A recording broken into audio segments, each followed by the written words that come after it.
We are live. What is going on, everyone? Thank you all so much for being here. Love seeing everybody that was over on the watch along here on this. Thank you all so much for being here. Rough loss, right? Again, preseason, my preference that. Don't get too high with the highs. Don't get too low with the lows. Whether the Lakers win the rest of the preseason and every game by 30 doesn't mean anything. Doesn't count. It's just about filling out. It's seeing what guys are working, what guys aren't. You know, how are things kind of coming together? How are things flowing? I think we got some pretty good insight. Guys were rough, right? Warriors, they played harder. They got after it more. They were hitting shots. We just couldn't really get anything going. I mean, at one point, Anthony Davis had like 60% of our total offense. And then him and D'Lo had like 80%. And so we needed to kind of get it together and figure it out. But again, first preseason game, trying to get the rust off. There were some really nice bright spots, right? For example, Max Christie. Fantastic. He looked so smooth, so comfortable out there. He looked like a guy that had been there and done that a million times. It's great to see. And I talked about this in a video the other day where I talked about how, you know, it's the patterns, right? You saw it in summer league, you heard the words in training camp, and now you're seeing it in preseason.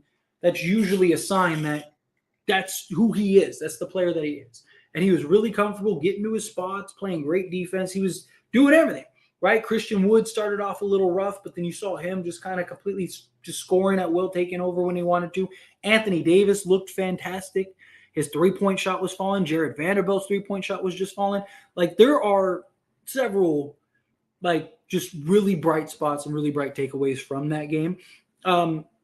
Defensively, we need to be better, but I kind of chalk that up to just preseason, right? Guys aren't really like getting after it as much as they would had this been an actual regular season game. You know, we got to hit shots. Three-point shooting needs to be better. We can't be doing stuff like what we just saw. But overall, I think there were several good takeaways. Really confident. I was very disappointed in Cam Reddish this game. Now, again, it's one game, preseason game. I mean, we'll see. He rolled his ankle, sprained his ankle, so hopefully he can bounce back.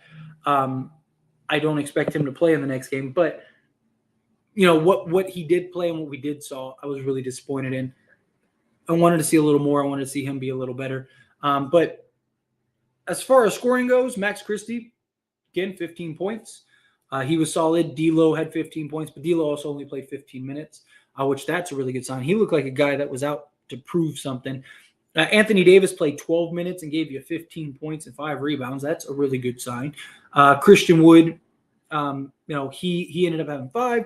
And then Cam Reddish, he was rough. He had 3 turnovers, just really sloppy play. Taurean Prince fouled out. He got 5 fouls in like 2.5 minutes of play. I mean, Taurean Prince fouled out in 12 minutes. That tells you everything you need to know, right? Schifino, I want to see him kind of just let the game come to him better, right? Take a step back, relax, allow things to kind of, you know, let the game come to you rather than you trying to force the game. That's my big thing. But overall, again, pretty good, pretty interesting both ways. But let's get into the chat. Appreciate you all again being here. Warriors are the 2023 preseason champions. Facts. I enjoyed watching some Lakers basketball again, even though we lost. Good to be back. It is amazing, right? I know it sucks. Anytime Lakers lose, it sucks. But just to see them out on the basketball court was fantastic.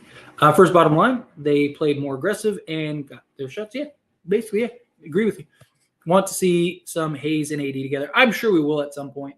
You know, again, AD played 12 minutes or whatever. So I expect a little more from him at some point, or the two of them together at some point. Vando, AD, D'Lo, Max looked great tonight. That second unit trio of Rui, Seawood, Gabe looked good tonight as well. Yeah, that one unit with like those three, Christie and who was it? Was it Prince or whatever? Looked really good. Looking way more confident this year. Agreed. Everyone else looks super rough and reckless. We got to stop these habits. These silly turnovers cost us too many times last season, but excited for the year ahead. I trust the squad. Agree. Like, we got to stop with just the silly, like try to like look ahead passes. I was talking about it in that live stream and the watch along stream, right? Sometimes you don't need to try to go get a home run every possession. Sometimes, a couple singles are just as impactful, just as good, and can put as much pressure on. So I want to see stuff like that. It's just me, or did Wood look out of shape? He did a little bit. He looked a little like heavier than he usually does. I'm curious how much he actually played, but he was moving okay. Defensively, he was actually pretty solid. He had some nice defensive moments. But we'll see. We'll see. Got to see how LeBron and Reeves looked maybe in the next Preseason game with Lakers play. I can see that. I at least I can see LeBron playing the next one. I think Reeves they're going to still keep out because they're being like super overly cautious with Reeves because of all the the summer play time that he played. He's looked good as well today. I would love to see him and AD on the floor together and Vando 3-point shot look good. Yes, those are definitely some bright takeaways. I hope Prince doesn't have the Laker curse. I hope not either. Demoy had 8 points in garbage time. Yeah, Demoy I think is going to be a nice player for the Lakers. JHS is a ball hog. Yeah, he needs to run the offense. If he's going to be a point guard and he's going to play point guard minutes, he's got to run the offense. I'm not saying he has to pass every possession, but he's got to find that balance. He's raw. It'll take some time. He'll be all right. Our perimeter defense looks suspect at times, not going to lie. Yeah, but again, I don't know how much I put into that in preseason, just simply on the fact that, guys aren't overexerting themselves trying to get hurt. Jackson Hayes looked good. Yeah. He looked like he's going to be that high energy guy. Extremely early, but I love to see deadline deals, sending out D'Lo, JHS, and for Mikal Bridges. It's unlikely, but I think it'd be great on both ends. If only.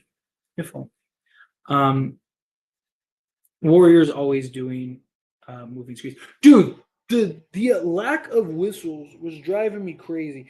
And then on rebounds, there was that one play where Vandos has position, trying to get the rebound, and gets grabbed and just pulled away. And the ref standing right there and is like, good play. Good play. It's like, what are we doing here, man? Like, how many times did Rui drive to the basket and just get clobbered? Like, there was a bunch of that stuff. But I don't know. We'll see. I was wondering what would break first, your spirit or your body. Neither. I'm invincible. I am Tyler, and I can do whatever I want. Lakers winning the championship. Hey, I'm with it. I still fully believe. Like, I don't take this as like, oh, that's it. It's a wrap. Signal it. Call it a game. No, I'm totally okay with it. But our defense didn't look the best. But the Warriors 3-point was amazing after halftime. Yeah, but again, I don't know how much I buy into it as far as like it being preseason. Even the Warriors, they had stretches where they were like locking down, switching, getting after it, defending the full length of the court, and then there were possessions where they just completely took off. And kind of the same thing with the Lakers. Like, the Lakers had some good possessions where it looked like they were good, and then they had some other possessions where they just, looked like they were taking possessions off. Again, it's preseason. I don't want to put too much into like lack thereof defense. But time will tell. We'll see. Basketball is back, and it's such a beautiful thing. I love it. It's the best time of the year. It's just early Christmas for us. Warriors played good. They did. They played really well. D'Lo looked like redemption. He does. He looks like a guy that's heard the noise, that's heard the chatter, and wants to go out and silence some people. And I love that. Max Christie looked very good. If you only had a glass of milk when you said, I'm Tyler, I do whatever I want. Then took a sip. You know what? I'm going to have to do that next time. I'm going to have to remember that. That would have been awesome. I wonder how many people would get the reference, though. I wonder how many people would actually, know, what I just did. But next live stream, I'm going to have to have a glass and be ready for that. Why was Austin Reeves not playing? Because it's preseason, and they want to give him rest. They want to give him as much rest as possible. He played all of the summer, basically, with FIBA and now here. Defensively, D'Lo and Gabe Vincent do not fit in the starting lineup together. Gabe Vincent needs to be back up to D'Lo, and he will be. I mean, look, Gabe Vincent's probably never starting unless D'Lo is out. But again, it's just throwing stuff out there, getting different looks, seeing what that looks like. Because I'm sure there will be times out there where D'Lo and Gabe Vincent are on the court. But again, it's first preseason game. It's like, well, who should we? Let's just see what D'Lo and Vincent look like. That kind of thing. They mostly had a couple of their main guys, and we had guys who haven't played on the court together. Yeah, I mean, again, our bench hasn't played anything together, hasn't played any significant minutes, nothing. Right? I mean, this Warriors team has at least been together the last few years, last handful of years. They have like one or two new guys, but for the most part, it's the same team. And even Chris Paul, even the acquisition of Chris Paul, they just gave Chris Paul the ball and just let him do whatever he wanted. All right, so he didn't have he didn't have to adjust to the Warriors. The Warriors adjusted to him. Like Hodge, he looked like smart on D and looked okay on offense. I really like Hodge. I think he's going to be a big player for us at some point. Now, I don't think he's going to be like a star or anything like that, but like a KCP type guy for the Lakers for a while. Should get Buddy Hield. I'd rather have D'Lo personally, but I don't hate Hield. Like if we could figure a way to go get him as like just shooting off the bench. Watching today, if Reddish and Prince aren't performing, I liked Seawood guarding the perimeter at times. Today, the block on Kuminga at 3-point line was impressive. Maybe he can run him at 3. And that's what I was talking about. I made a couple videos about the idea of like potentially just sliding him in at the 3 spot. I don't think it's a terrible idea. I wouldn't want him.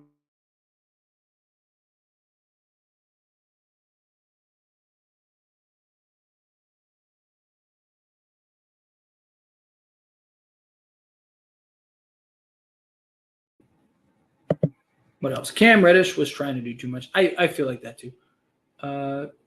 D'Lo needs to get traded. Did you watch today's game? D'Lo plays like that all year. He definitely does not need to get traded.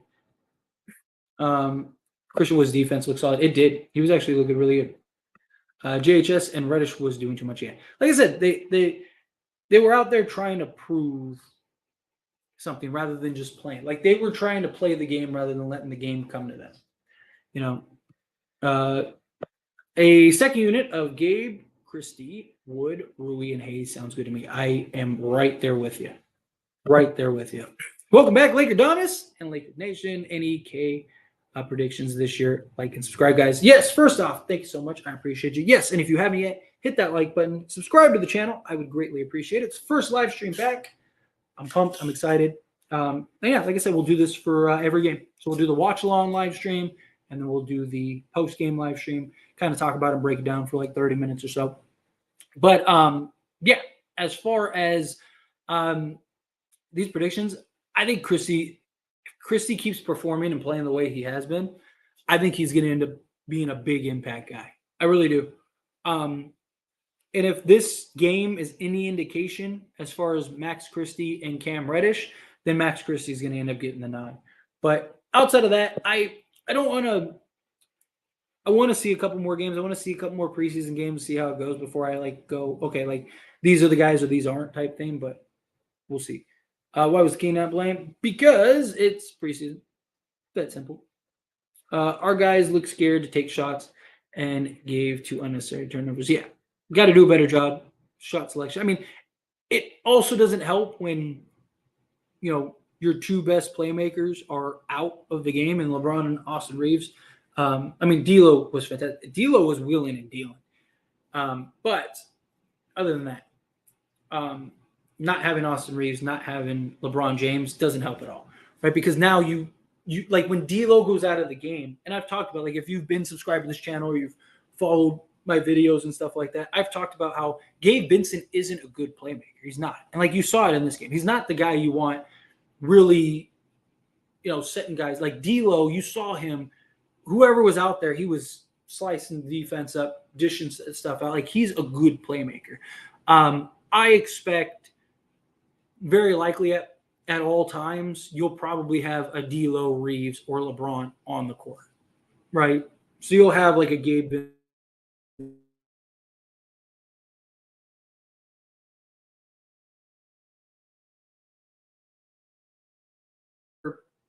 Maybe Gabe Vincent is by himself, but I think most of the time, you're always going to want to keep D'Lo, Reeves, or LeBron on the court as like your primary playmaker.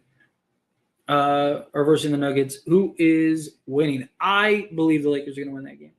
Call me crazy, but I do. I'm on TV. Oh, first cops, now this. I'm going to be a star, son. Dude, I want to say that. How close are you to the victim? Real close. Until the roof is wore out. I I agree with the Master statement. His defense and shooting are a constant. Yeah, he I mean, he looks like he's ready to take that next step. You know, and again, it's about the patterns, right? Like we got a small sample size dose of this last season. Then you see him in preseason or sorry, summer league, and picks up right where I mean, Max Christie was the best player on the court in every one of those summer league games. Got whatever he wanted whenever he wanted. Absolutely dominated, and he was going like 50%. He's just like coasting out there. And then you get now to here where you're in preseason, and it's the same thing. It's like, okay, that's just who he is. He's that player. Like he's the guy that's going to knock down shots and be able to create his own basket and be a legit 3-level scorer, but also defend multiple positions and on some nights defend the best player on the other team. Like, you know, he's still very raw. He still has his moments. Like you still see things that he definitely needs to work on and improve on and ways to improving it better. But I'm loving what I see from him. Like you could stash Max Christie away for the next 4 years and he'd still be younger than everybody on this roster, which is crazy. He's 20 years old and he's out here wheeling and dealing. Like that is massive for the Lakers. That is massive for this team. And look, the Lakers have been super high on him. I mean, there's talks. There was reports like a couple months ago that the Lakers believe he could be the next like star to superstar for them. They believe he's the next like franchise guy for them. And yeah, I can fully see it. Fully see it. Because he's only going to get better. Well, that's the idea, you'd imagine. Only get better. Last thing I'm going to say about my Lakers, but are rebounding or did it go? Yeah, I mean, a lot of that doesn't help when you don't have AD out there who led the league in rebounding. But again, like rebounding, like locking in defense, like to me, that's all preseason stuff, right? You're not crashing the boards and going full head of steam because the last thing you want to do is get hurt, right? Like look at Cam Reddish, he's trying to do too much and just ends up rolling an ankle and stuff. It's just, you're just trying to get through everything. Vandal looks like his 3-point shot is fixed. I hope so. I really do. I mean, he worked on it all off season. We got tons of videos. I mean, I talked about it like religiously on this channel. So I'm hoping that continues. Chalk it up to preseason. It looked rough out there. I wish Coach Ham had more sets. The offense just looked disjointed. I agree. I do think that they were just kind of playing street ball out there. I don't remember who it was, but somebody said that in the chat, and I thought that was a great way to summarize it. They were just kind of out there playing. And maybe that was kind of the plan this game. Like, just go out there and play. So Darvin Ham kind of just get a look and feel and see, like, what guys are looking like and what guys are playing. But, yeah, it's like they just seem to be, like, almost playing against each other at times, right? But, you know, again, I'm not like, I could have put too much into it. What are your thoughts on the in-season tournament in the NBA put in the season? I'm not a huge fan of it. I do like that it's not like extra games. I do like that it's, you know, it's part of what they already have. I think that's great. Other than like if you go to the championship or whatever, or the last 2 games, I think. What is it? Semifinals and the finals. But outside of that, I still not super sold on it yet. I just don't think you're going to have a lot of teams that are going to be trying hard to compete for that. Like, I know everybody's saying, like, yeah, it's part of the thing. We're going to go do that, blah, blah. But, like, if there's a game that, you know, LeBron's got a little nagging injury or something like that, is he going to be like, nah, we need to go win this in-season tournament like he would the playoffs? Right? Like, let's say LeBron has a sprained ankle. If it's the playoffs, LeBron's going to that.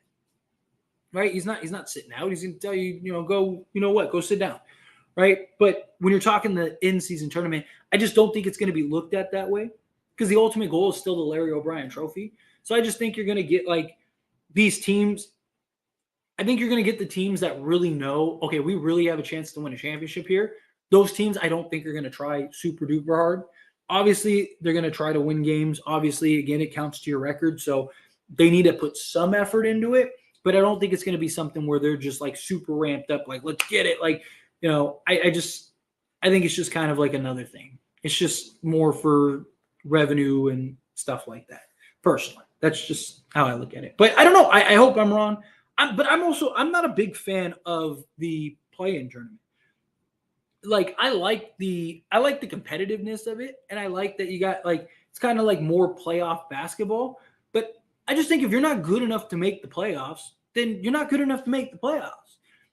Like I'm not like super big on it. Even and look, the Lakers have benefited from the play-in tournament, right? So I mean, me even saying that is just like it's against like what the Lakers have done. But still, like if you're not good enough to make the playoffs, then you shouldn't be in the playoffs.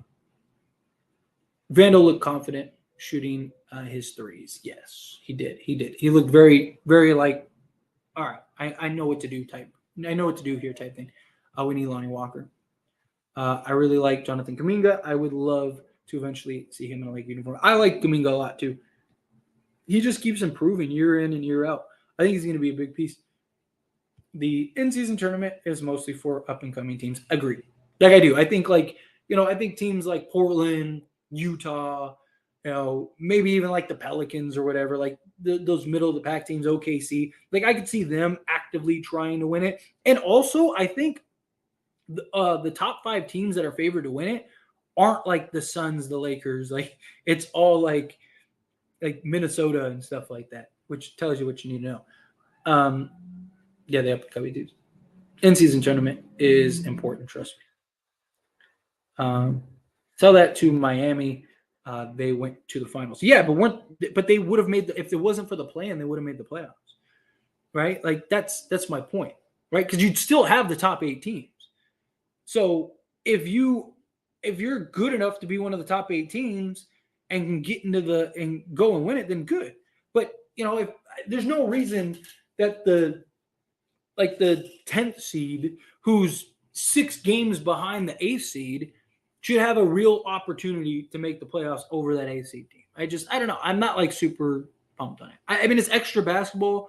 It's playoff atmosphere. Like, so the fan in me is like, this is great. But there's also like the other part of me that's just like, I just feel like this is just like a little gimmick. I don't like absolutely hate it, but it's not something that I'm like, oh man, this was the best thing to happen. Like, yeah, I agree with Tyler. Drop the play-in, yeah. D'Lo and AR will open the floor for the shooters like Cam, Prince, and Wood. Yeah, I agree. I mean, again, when you don't have 2 of your 3 best playmakers, your offense is going to be a little stagnant, right? You're not going to have as much free flow, and you're not going to have as much movement and stuff. So I'm hoping that once LeBron and everybody's back and things are kind of back into the flow of things, we'll be good to go. I'm not too happy out playing tournament. Not be out playing tournament. Yeah, I mean, again, I just don't think it's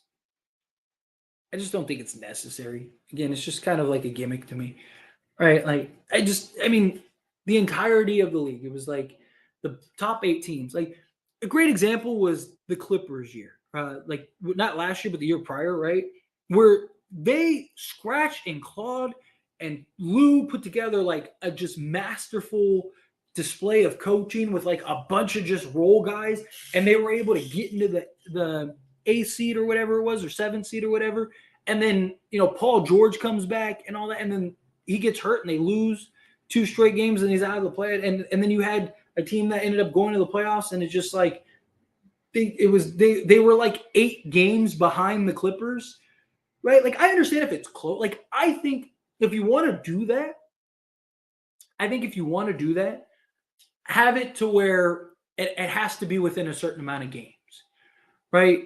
Like, because again, you have like the 10th seed and the 7th seed are like more times than not separated by like 8 games or 6 games or whatever. There's no reason I should, if I did my part and I'm over 500, that a team that's 5 games under 500 have the opportunity to leapfrog me into the playoffs. Like, I just think that like Sammy said it, we shouldn't be awarding teams for being mediocre all season. Exactly.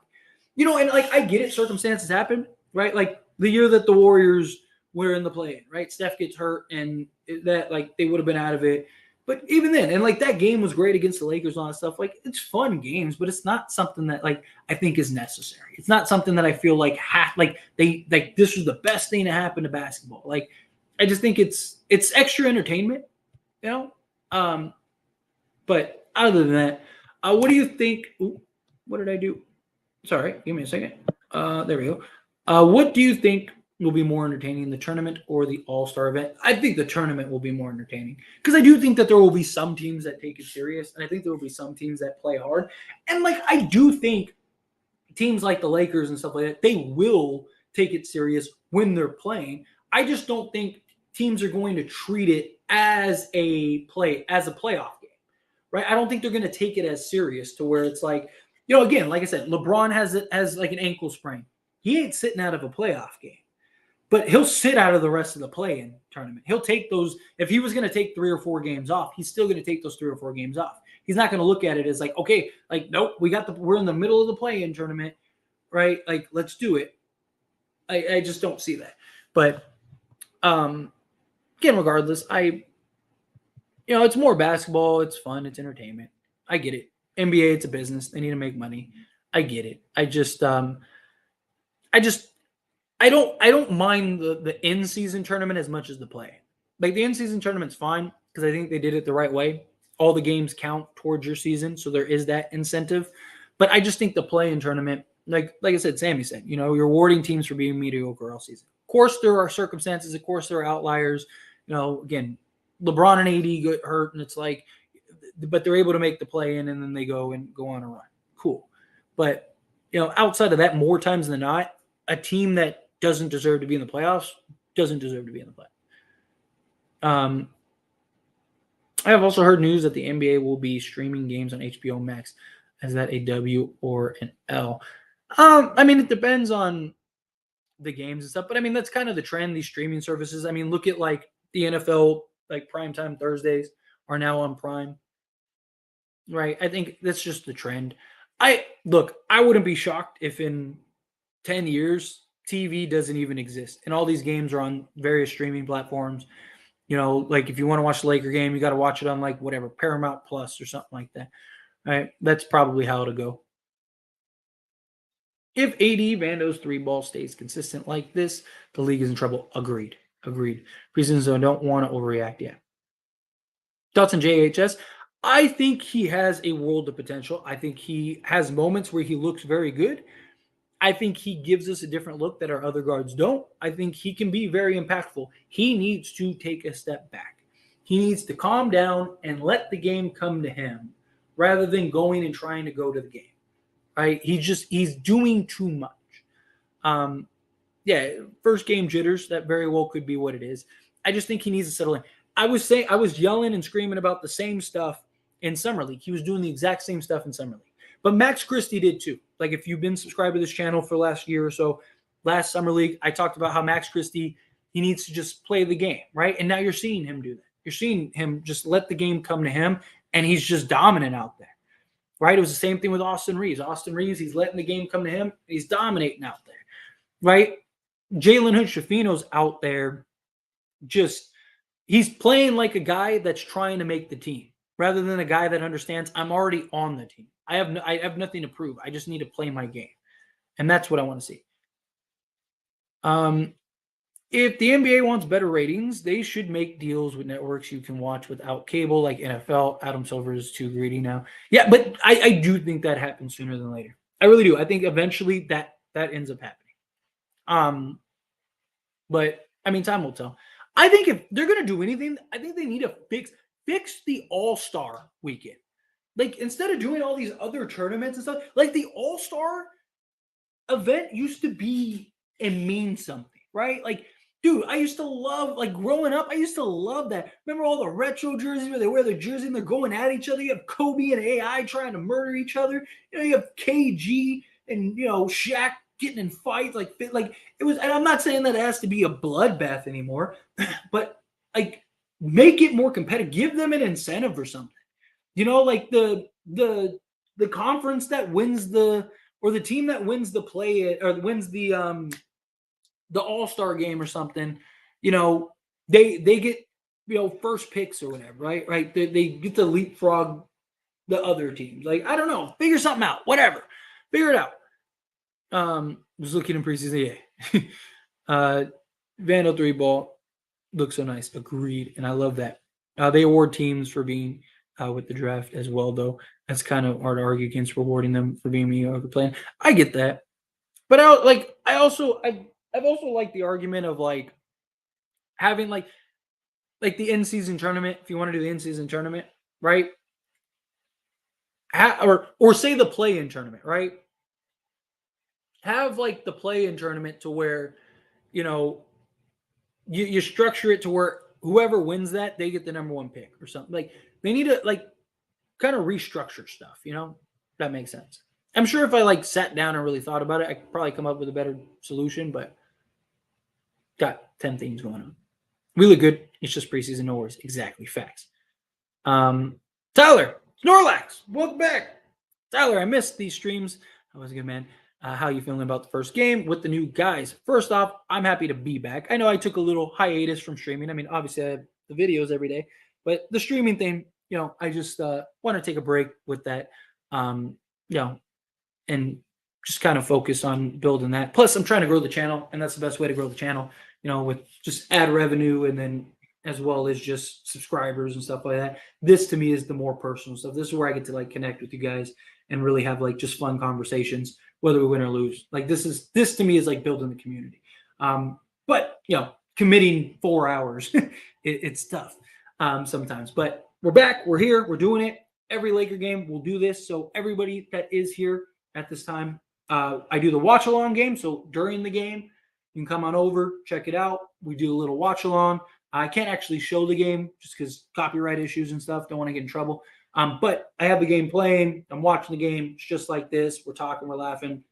You hear me screaming at the TV. It's fun times. And then I do the post-game stream after that. But outside of that, Snorlax, the first game, I mean, not as good as bad. Some of the guys really stood out. I don't want to put too much into it. I would have liked a little more structure, right? I would have liked to see guys kind of get into the swing of things a little more and kind of run some sets and actually operate some offense. I felt it was like a lot of isolation. That could have very well been by design. Kind of just let them go out and play this game and kind of just see what we need to work on, see like what sticks out, what doesn't. Got a handful of preseason games. So I mean, I think there were definitely goods and bads. I do. I think there were definitely goods and bads. All-Star Weekend will never be the same. It won't, and it just sucks. Like, but you could do so much simple. Like, instead of doing these like draft pick things where nobody cares, like do like a World versus Team USA, right? And then just like pay a bunch of YouTubers to talk smack and basically cause controversy to where these guys feel like they need to prove it, right? Like represent the world and like let all of them wear, like all the world, like let them wear jerseys based on their country or something like that, right? So that way they feel more pride. They feel like, okay, I need to prove something for, Spain, or I need to prove something for China, or I need to prove something for whatever, right? Like, I think that would just be a simplistic way to kind of fix things, like you don't have to like completely reinvent the wheel, but just like make some minor changes, upgrade it a little bit. My concern with Wood is the defense and shot selection. He was pretty good on the defense side this game. He wasn't like great, but he was better than many think. Yeah, he did. He looked good today on defense. That's the difference between older generations, though. They would have played for nothing and went hard. Now everyone's trying to protect that bag because they aren't level competitive. Yeah, and also the bag is just so much more. It's one thing when it's like, like guys like Magic Johnson. He signed like a 10-year $1 million contract. Now, like the entry level is that is like for a year, right? Like it's just different times. Like the bag is extensive. You know what I mean? Like, look, I'm a very honest guy. You put me in that position where I'm making 400,000. I give that's my goal. That's like I have kids, I have family, that's generational wealth. There, that's money where my great grandkids will never have to worry about anything. So like I can't really knock these players for caring about the money more than the actual game, but that's what dilutes the game. It's the bag. But I mean, look, if I was in their shoes, I'd be the same boy. Like, I ain't messing up that bag. If I have to play 20 games a year, like I'll give you my best those 20 years, those 20 games. But like, I'm not losing my next max. Like, um, anyway, I mean, more technically, generations play for nothing compared today. Yeah, facts. Are going to lose against the Lakers. Facts. I really do believe that we're going to beat them. And that opening night. What is the dark horse team in the league you think no one is really going to pay attention to that will make some noise this season from the East and the West? So I actually made an entire video about this over on As It Stands Sports. I took 3 teams from the East, 3 teams for the West. But I think the West is pretty. I think what you think will happen is going to happen. I think the top 4 or 5 teams are going to be Lakers, Nuggets, Warriors, or Lakers, Nuggets, Suns, Kings, stuff like that, and then everyone else kind of fall in. I think Dallas is probably a play-in team or playoff team again, but I think OKC. Like if I had to pick a team out of the West that I think could like surprise, not win the championship or anything like that, but actually like make the playoffs, not the play-in, make the playoffs and shock everybody. It's OKC, and I wouldn't be surprised if that happens and somebody big or important becomes available and OKC goes and makes a push for that. Like, because look, they're gonna have a guy that's gonna be in the argument for MVP this year in SGA. He was fantastic. I mean, you could have made an argument for him last year. And if Chet Holmgren is really anything close to what he's supposed to be, then OKC is gonna be really good. And then, I mean, Minnesota, right? Can Anthony Edwards take that next step? Can Karl Anthony Towns and Rudy Gobert finally figure it out and work it out? To their defense, they didn't play a bunch of games together last year. So, but if they can work it out, I just think Rudy kind of ruins everything that that makes Ant and Cat great. Like the thing that makes Cat great is that he can play the center position, but also shoot the 3 like a shooting guard, right? And then Anthony Edwards, like with Cat being able to stretch the floor, Anthony Edwards can just walk to the basket anytime he wants. So, but in the East, Orlando. So I actually said this in the stream earlier. I don't know if you were in it or not at that time, but Orlando. So the last like 2 or 3 years, Orlando has had a month stretch where they've been the best team on both sides of the basketball, best offense, best defense. Now, again, doesn't mean that the best team. They just have had this stretch. If they can finally put it together, and I'm not saying best offense, best defense, but if they can kind of find that middle ground, I think they can surprise a lot of people. They're pretty good. Like it's just them putting it together. So that would probably be my pick out east. Other than that, like I'm not really sold on Atlanta. I think the Nets could surprise some people if Ben Simmons can kind of get back to like prime Ben Simmons, like pre, giving up basketball Ben Simmons. I think he could. I wouldn't be shocked at all if the Nets are actually pretty good. Again, not saying like championship, but actually like wow, they could stun somebody. I hate when people still compare Wood. I don't want to say his name because it annoys me. To Fino.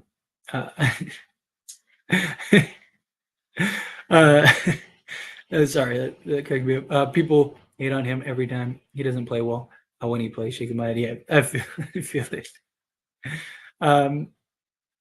Gabe looked really solid, which I love though. Yeah, Gabe did. Suns versus Warriors, the best game ever. Yeah, OKC might be top 5 in the West. I wouldn't shock me at all, at all.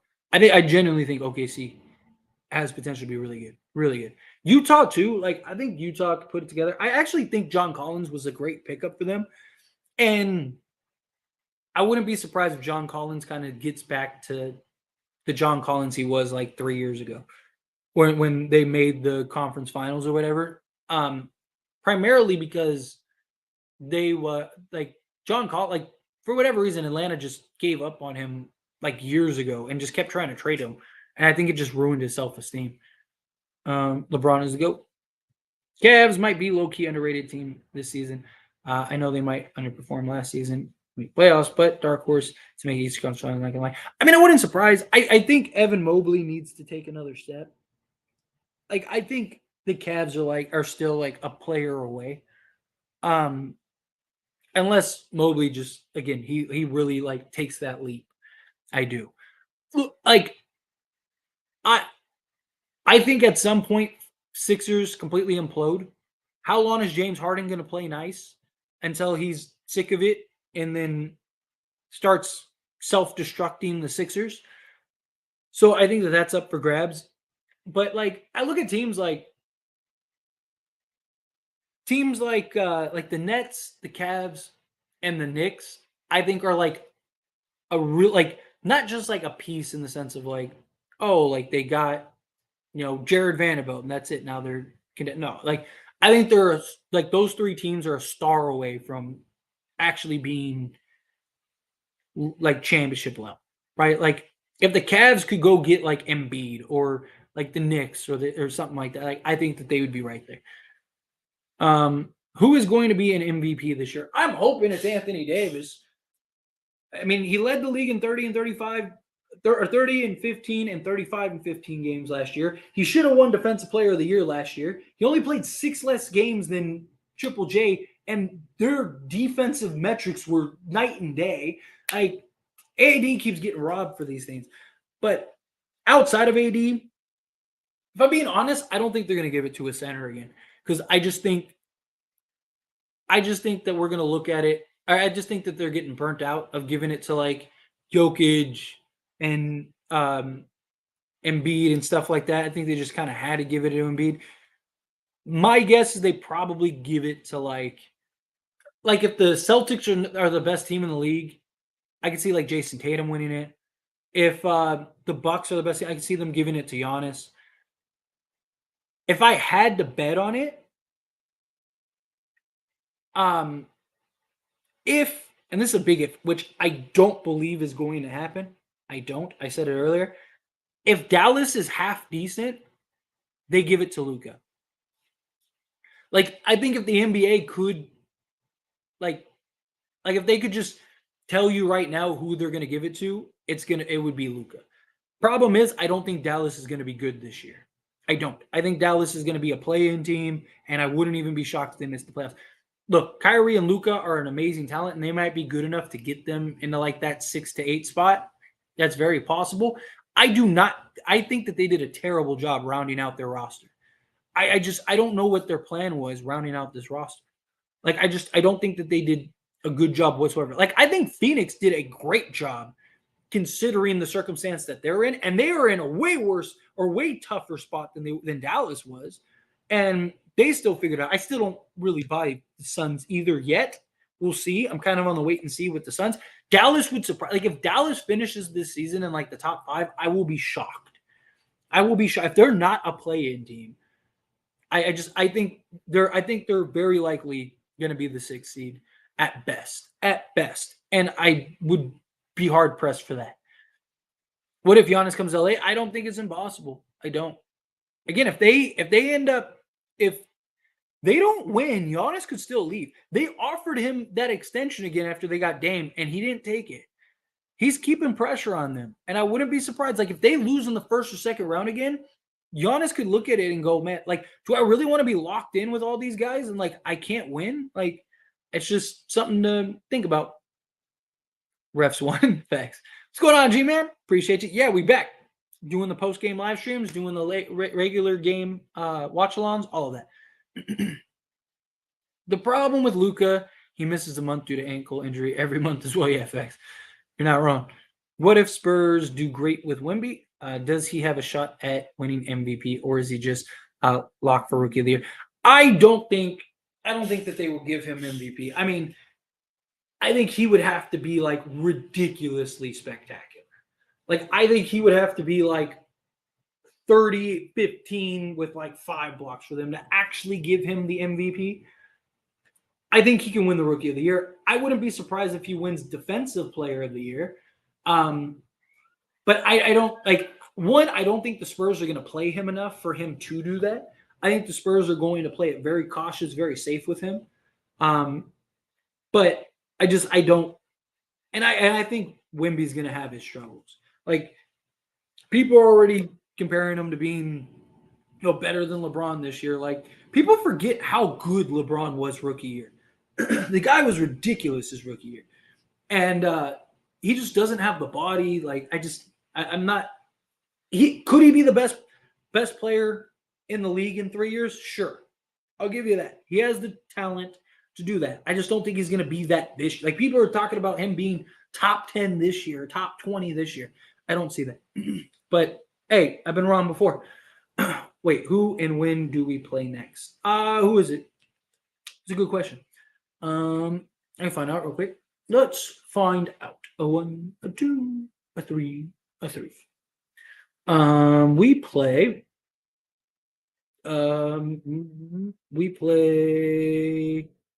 the Brooklyn Nets on Monday.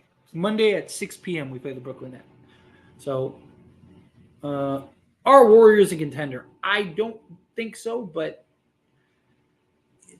I will say that they're definitely one of those teams that you can never count out, right? As a rookie, ever won MVP? Yes. Who was it? Wilt Chamberlain? If I'm not mistaken, it was Wilt Chamberlain. I think if I'm not mistaken, I think he's the only one. LeBron averaged 25 and 5 as a rookie. People act like that didn't happen. Thank you. That's what I'm saying. Like people forget how good, and he was great defensively. The dude, I mean, people act like LeBron was good, not great for a rookie. Like LeBron was fantastic. We play Lonnie next. Yep. The Rockets improved, right? To be honest, I'm not. I get what the Rockets are trying to do. I just don't think that they went about it correctly. I think they overpaid for a bunch of like mediocre veterans that are only worth like $15 million, and they basically gave them all max contracts, right? Like even why am I blanking on his name? Fred VanVleet. Like Fred VanVleet, they gave him like $40 million a year or something like that. He's nowhere near that. Nowhere near that. Dude, that guy shoots like 40% from the field. Is like an average defensive player. Like he's not even top. I could probably name 10 other point guards that I'd take over him. And they're all making less than he is. Like it's just I think the Rockets did a terrible job. Wes Unseth. Yes, that's right. I forgot about him. Yes. Remember how LeBron had 59 points? Yeah. The Nets are going to be a sneaky good team this year. Watch. I literally was just saying, I don't know if you were here when I said that. Like, they were one of the teams that I threw out. Did they also win Rookie of the Year? Yeah. So, Wilt Chamberlain won Rookie of the Year and the MVP. And which, I mean, if you win the MVP, I don't know why you wouldn't win Rookie of the Year. Although, I mean, I guess you can make an argument like we're not going to give you Rookie of the Year because you won MVP. But yeah. Anyway, so I'm going to skate on out of here. I appreciate y'all hanging out with me. We've been streaming for like 4 hours now. So I'm going to go eat and kind of relax, get some videos up and recorded for tomorrow. Got a lot to talk about tomorrow. So if you're not subscribed to the channel, take a quick second, subscribe to the channel. I'd greatly appreciate it. We're almost to 17,000 subscribers. I'm only 57 away. So tell a friend, tell a dog, tell a cousin, whatever. Have them subscribe. I'd really appreciate it. Hit that like button on your way out. And again, every game I will be doing a watch-along stream. So you can come and watch the game with me live. I can't actually show it on the screen. It's just like this, but the game's playing. And we just talking in real time. And then we do the post-game stream. So I really appreciate that. You guys are awesome. And yeah, I'll see you Monday, right? Monday. See you in the next one. Peace.